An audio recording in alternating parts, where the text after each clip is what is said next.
Don Davis sounds the alarm. Francis Ngannou, of all people the chairman of PFL Africa, skips PFL Africa 1 and then PFL Africa 2 as well. The flagship project that was his condition for the PFL deal is running without the man on the poster. Let that sink in. The deal sounds top tier, up to $10 million per PFL fight, but the record? One appearance in the PFL cage. After that, silence. No concrete talks about the next outing, no sign the engine is turning over. That feels less like a roadmap and more like cashing in without showing up. What's behind it is even more absurd. Davis goes public with pressure 2 days before the second Africa event, and the moment is coming when he spells it out himself. Oh, you'll have to ask Francis. I'm disappointed he's not here.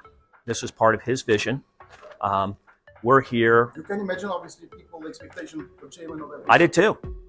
I'm not going to hide it. I expected him here too. And this is part of his vision so that all those fighters out there don't have to leave the continent like he did.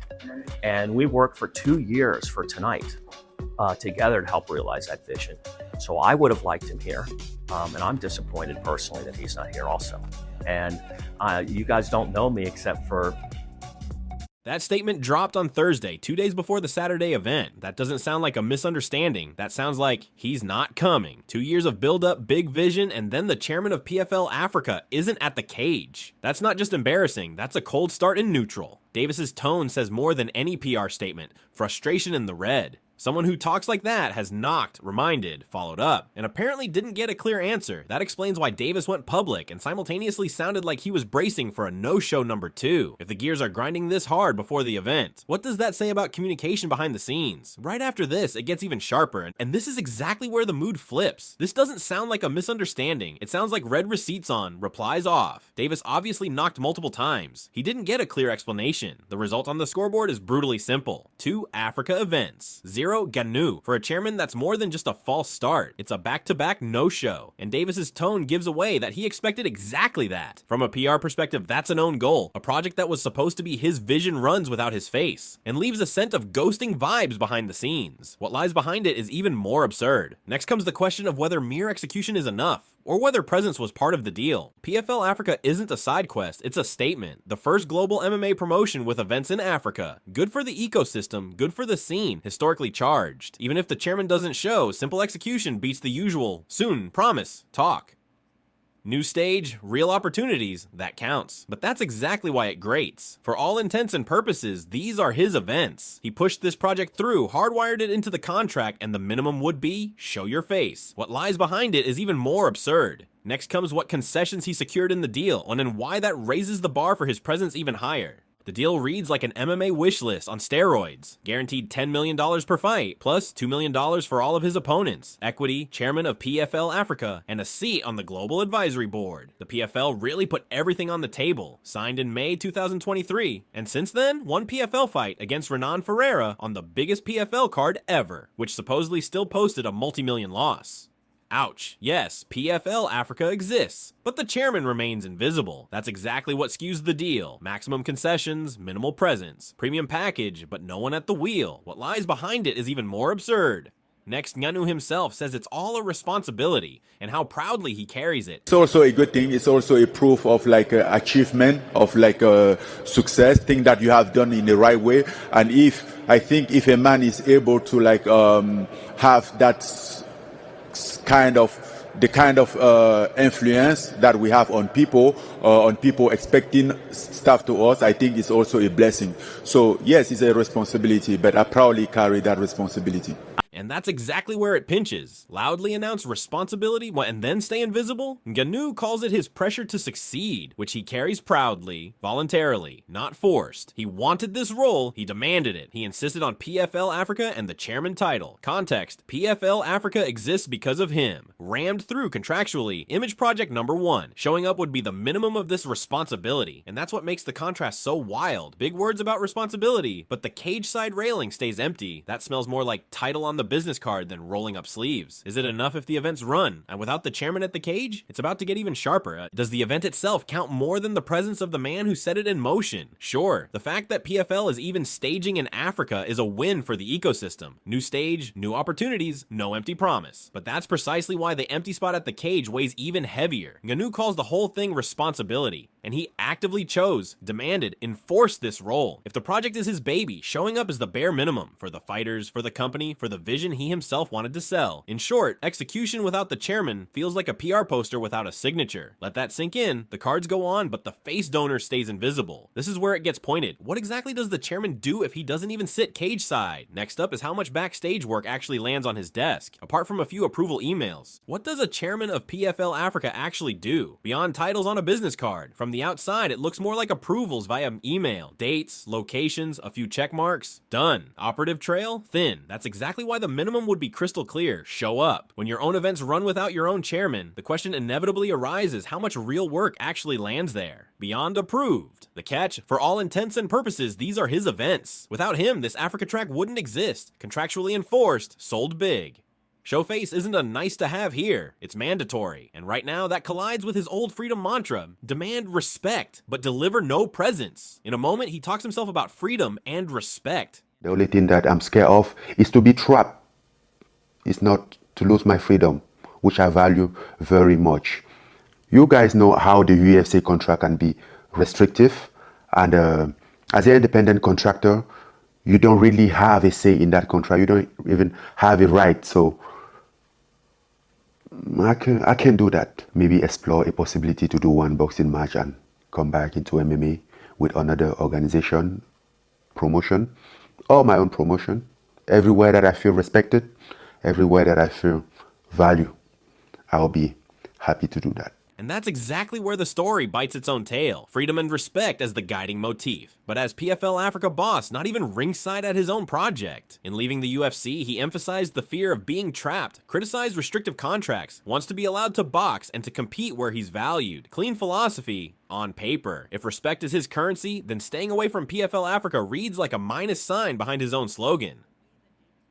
Preaching respect me, but not honoring your own events and fighters. That screams double standard alarm. Next, demanding respect collides with showing respect, and the balance sheet doesn't look pretty. Respect was his banner, yet of all things he shows none to his own events and fighters. No appearance, no cage side presence. That's the catch in the whole freedom speech. And before anyone turns into a Dana as Francis Judge, this isn't a duel of unlikables. Respect is binary. It's there or it isn't. If you demand it, you have to deliver it. Staying away sends the opposite message. Yes, his demands paid opponents and opened doors. But that's exactly why the empty seat is even louder. Deeds beat words, and the event benches are shouting, empty. And if respect is that expensive, who's actually paying the bill here? It's about to get uncomfortable. Fleecing alarm at the PFL. Here comes the belly flop. For the PFL, the whole thing feels like cashing in by the meter. The promotion was already burning money before the mega signing. Like with PFL Africa and equity stakes, the price tag got even fatter, and now there are even wilder boxing rumors. Result, this smells like a broad daylight heist, and just without the mask. The minimum would have been help visibly, but even that he barely scratches. De facto, they didn't just bring him in as a fighter, but as a business partner to push the brand forward. Is he doing that? Hard to see. Honest tally, since the signing he's delivered one PFL fight in a good 2.5 years, keeps drawing a salary, thanks to 2 corporate roles, even without fighting. And on top, he got to do 2 high-profile boxing matches while PFL keeps the lights on. Anyone feeling Don Davis's pulse there understands the frustration. Did he really lift the PFL or just lower the budget? That's exactly the question drilling next. Did he really lift the PFL or just weigh down the balance sheet? Since the mega signing, the assets column shows 1 PFL fight in around 2.5 years. The big card with Renan Ferreira, despite hype a multi-million minus. In parallel, he keeps drawing a salary even without fighting. Thanks to 2 corporate positions in the company, and on top he was allowed to take 2 high-profile boxing matches while the PFL kept the lights on. New eyes on the league? Hard to measure. The output feels meager for the package they wrapped around him. Bottom line, it feels like a premium signing with a pilot light effect. Maximum headlines at the signing, minimal competitive yield afterward. That's exactly why the question stings so badly. Was this a game changer in sporting terms? Or just an expensive name on the letterhead? If that's the return, what does the risk look like for the company? It's about to get bitter. The price of this signing could be dangerously hot. For the PFL, this monumental signing feels more and more like an anchor on the ankle. Expensive, heavy, and dragging the promotion toward the bottom. The line hanging in the air, this deal could, in the end, help sink the PFL. The equation behind it is brutally simple. He doesn't fight, he doesn't show up, he keeps cashing checks, fixed salary from 2 corporate roles, hardly any sporting output, and the Africa track runs without its chairman. Costs in, value staying out. That's how a poster boy eats the budget from the inside. Add the multi-million loss of the big PFL card, and the ROI looks like a phantom punch. Lots of noise, few connections. That's exactly how a prestige coup flips into corporate risk. And now comes the part that pours oil on the fire. Dana White with a broadside that sounds like an "I told you so." Watch that fight with him and the Black Beast. He should actually pay me back for that fight. And all of you. And me praying for it, trust me, I don't think about Francis that much. You guys asked me the question about the PFL, and I responded. Other than that, the only one who's praying for his demise is probably the PFL, because they signed a shitty contract with a guy that doesn't deliver any numbers in ticket sales or pay-per-views. So, and they got to keep paying this guy for however long, and good for him, and not good for them. Yeah, and I know what was the other question? It was. I know you said like he's all about the money, but then you also said like he would have made more money to stay here. And that's a fact. He can play those games all he wants. He would have made more money here. And just lastly, let me tell you what. There were 2 guys here. I wanted to cut them. Someday I'll tell you the story.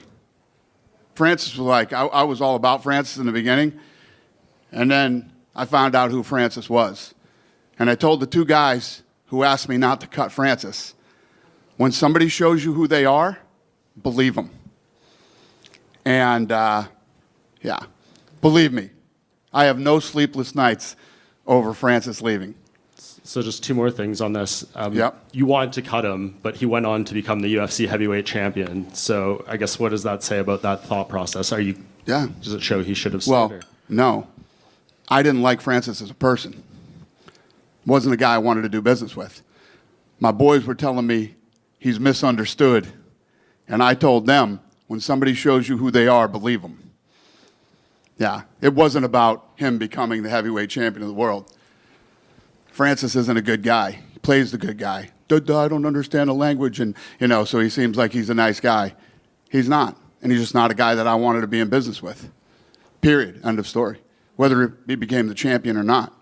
That's not a jab, that's a jackhammer. Dana wedges the PFL deal open with a crowbar. In essence, he's saying, good move for Francis, horror contract for PFL. And he drops his favorite maxim twice. When somebody shows you who they are, believe him. Translation, you saw this and signed anyway. Dana's key points, PFL signed an expensive contract without getting numbers, PPVs, ticket sales, ongoing payments over time. Good for him, not good for them. His personal U-turn from all about Francis to not a guy I want to do business with. Just imagine, the very man who made money with Francis for years now says he plays the good guy, but he isn't. That's not subtext, that's full throttle front. And still, amid all that thunder, one question shrieks, how much of this is beef? How much is balance sheet? Next comes the reaction without Dana. Cool, sober, relentless. No one has to label Francis a snake just because Dana is in jackhammer mode. But in the end, deeds matter more than image. No shows, missing chairman presence, and a deal that visibly drags on the PFL. That's the hard ledger beyond beefs and sound bites. Still, there were clear pro-fighter effects. Opponents benefited directly from his demands, biggest payday included, and that's exactly what makes it so contradictory. Good for fighters, yes, but if the overall package turns into a financial sinkhole for the promotion, it ends up eating those good things too. Deeds beat words here as well. Bottom line, you can hate Dana's tone and still see the facts. Good for him, not good for them. Lands when the numbers don't. And that's exactly the point where the story tips from game changer to ball and chain. In the original, there's now a brief pit stop with 2 questions. A quick breath before it gets back to the substance. Now the quick housekeeping. The creator throws 2 questions into the room. Should Ngannou even show up at PFL Africa? And will he ever fight in the PFL again? Followed by the obligatory like, subscribe loop. Classic breather. Let off steam. Take the temperature. Feed the algorithm. Substantively, it stays sharp. The no-show question hangs in the air like a left hook. Next, a pundit take slams down that basically declares the heavyweights bulk trash. The heavyweights are it's a glamour division with no talent. Let's just be honest. Okay? Why do you have it? You have the ability to put in a flyweight division. You finally put in the bantamweights. Way to go. That was a smart thing. You've got some really good talented people in that. open up the 125-pound division. Take the heavyweights, get rid of it. The UFC's, look at be honest, their whole lineup, it's just not that good. You can take a look at, the PFL's lineup. Yes, Francis is a good fighter. Yes, Vadim is a good fighter. Okay, you got a couple in there. You got, Moldavsky is good. Goltsov just got beat by a light heavyweight in, when you're looking at Corey Anderson and stuff, it's like, get rid of it. All it does is cost you way more money than it's worth for your promotion. Get rid of the heavyweights, put in all the other weight classes, have 125. That's not a hot take. That's a flamethrower aimed at a Glamour division. Translated, that means more flyweights, fewer meatballs. Open 125 pounds. Toss out the heavyweights, like putting the crown jewels of combat sports memes out on the curb. Cheeky? Totally. And that's exactly why the line burns so hot. The take isn't aimed at individual names, but at the level of the entire class. A Glamour without talent, and proposes expanding downward, 125 pounds, as the remedy instead of burning budget up top. Less statistics than systems critique. Quality greater than size. Just imagine, the crown division is declared a problem zone. If that becomes the agenda, it changes not just a roster, but a promotion's DNA, and what bubbles up next in the MMA cosmos is even crazier, so you'd swear it was an April Fool's joke, only it isn't.